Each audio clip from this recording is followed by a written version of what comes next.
Reggilar show. Firework explosion.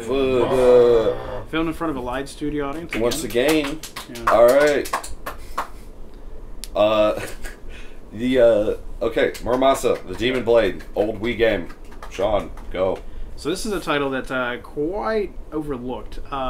It may be getting more of a cult following now. This is from Vanillaware, who I think now with their other title, Dragon's Crown, they're kind of getting a little more of a name made for themselves. And they also did Odin Sphere as well on the PS2, which is also kind of a random game.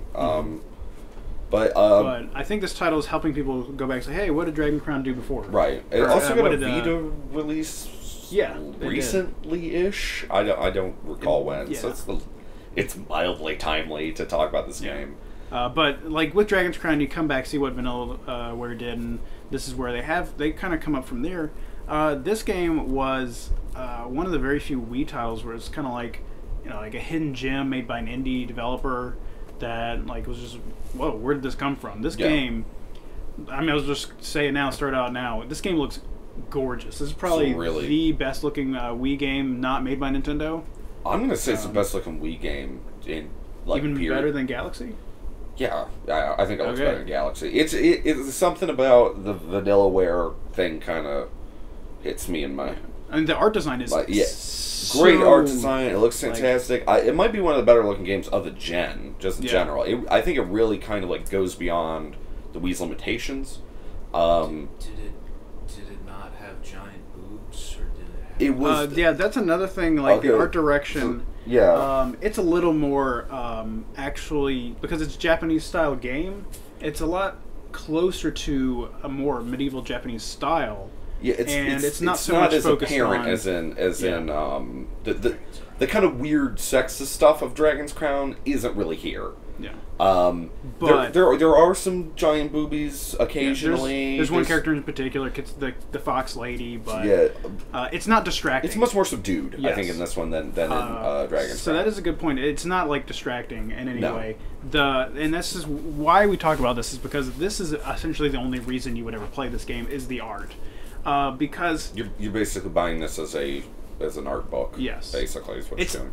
Now, and this is kind of I don't think this is what they intended. I think this is interesting to view this as like a whole like indie high art concept. What if you had a character art book you just played through? Like, what if, man? Yeah. What would it be like? Because game wise, I think it's pretty uneven. Yes. Basically, the game is it's a Metroidvania game. It's hard to call it that. It's hard to call it that, but it's a Metroidvania game. It's a 2D game. You run around in these like gorgeous environments. Most of the time, you're really just actually running through gorgeous environments. And there's a one-button combat system that kind of works. It's well animated. Very combo based. But I think the main couple problems I have with the game is that the story is incoherent.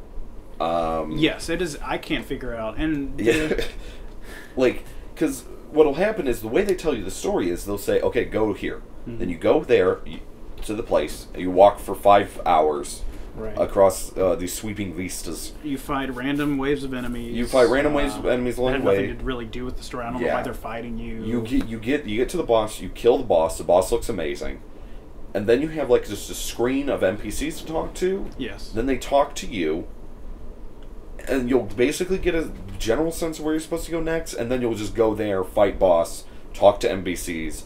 It's rinse and repeat. The story is basically incoherent and also really blandly told. And weirdly told. Because weirdly, those segments where you're talking to NPCs don't actually happen. It's sort of. We were trying to talk about like what we couldn't figure it out because there was a character like you were talking to, and at the end of a boss scene, and then after you like teleport out of the boss scene, then your character's like, oh, we gotta go find the person that you were just talking to, and I was like, what? Right? Yeah, that's weird. The game's really strange in terms of that.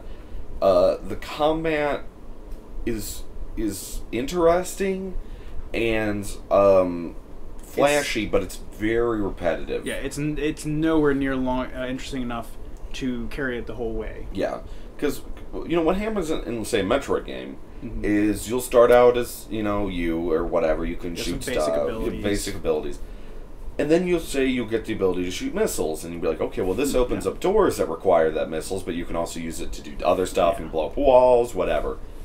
You never get anything like that in this game. You get the ability to cut down barriers. Cut down barriers, which are basically arbitrary doors in your way, but you never get any kind of new movement abilities. You never get any kind of new combat abilities. It's all there from the beginning. When you start the game and when you end the game, you will have the exact same abilities. The game just never expands in any kind of way. No. And I think that's my main problem with it. Right. And it ends up getting extremely repetitive. Just kind of, okay, walk, hoof it for across, multiple rooms. Fight ninjas show up. Yeah. Kill ninjas. Get to the boss, fight the impressive boss. And that's basically what you do. You just keep doing it until the game just sort of ends. I don't know, Sean did not get to the end of it. No. But the endings are total anticlimaxes. They just sort of end. So it's just sort of like keep doing the same thing. And then the other storyline with the other guy is just the same thing again. There are two storylines, but they are the exact same map, just played in different order. Because part of this game is just like seeing the map, like how beautiful it looks. That's really, because you were saying what carried you on was just getting to the next area and seeing. I want to see all the artwork, basically. Like, it's weird because we were talking about this earlier, but I mean, I think for just about every good thing the game does, it does something else that isn't good. It's a very flawed game. Yeah. It's look, like the scenery's gorgeous, but there's no way to interact with it. Yes. There's no way to in something like Metroid, you're like, oh, let me shoot that wall, maybe I can open it up, or I can use my abilities to get into a new part of the room. It's really just, it's a background and then a floor, and then you walk through it.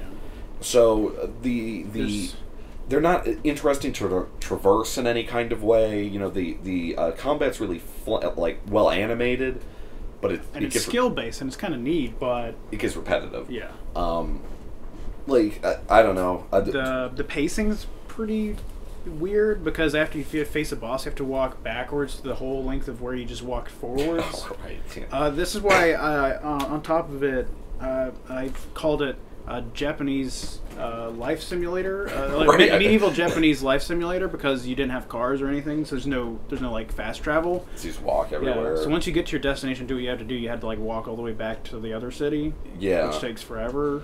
And there's nothing to do. There's also a big hullabaloo about there's like 60 bajillion, you can like forge swords at some point. Yeah. Pretty early in the game, and like there's like basically skill type trees of like all these swords you can make once you get the resources and the proper stats and stuff, because there's a level up system as well. But outside of, there are only two actual different kinds of swords. Yeah. There's Longblade, which neither of us really cared for. So, and then there's Blade, which is better. Because this might introduce some new tactics, but it doesn't. Because all of the swords only have better stats. They're basically two different swords. Well, they're basically playing identically. Yes. So it's just one is slower. Like right. The longsword's slower and does a tiny bit more damage. If you're like us and don't like one of the styles, or don't like Longblade or whatever, then you're really just going to be doing the entire same thing the whole game. Like everything. And there's also kind of a weapon degradation system. Yeah. And each one of the swords has a special ability, but you have to sacrifice some of your weapon kind of health to use it. Mm-hmm. And you usually don't want to do that anyways, like during a boss fight. I ended up not really using those that much. And some of them are useless too, so the cooking mechanic's a little bit useless because you can't like cook yourself in something that would help you defeat a boss before a boss, because it doesn't let you. There's just a lot of things. I think it's, like I said, a really uneven game. I think if you're a big fan of hack and slashes, or if you just like vanilla style, or want to see some really sweet art. If you ever wondered, like, those coffee tables, books you have, if you want to jump in and like fight through one, that's what this is. Yeah. That's a really good way to put it, actually.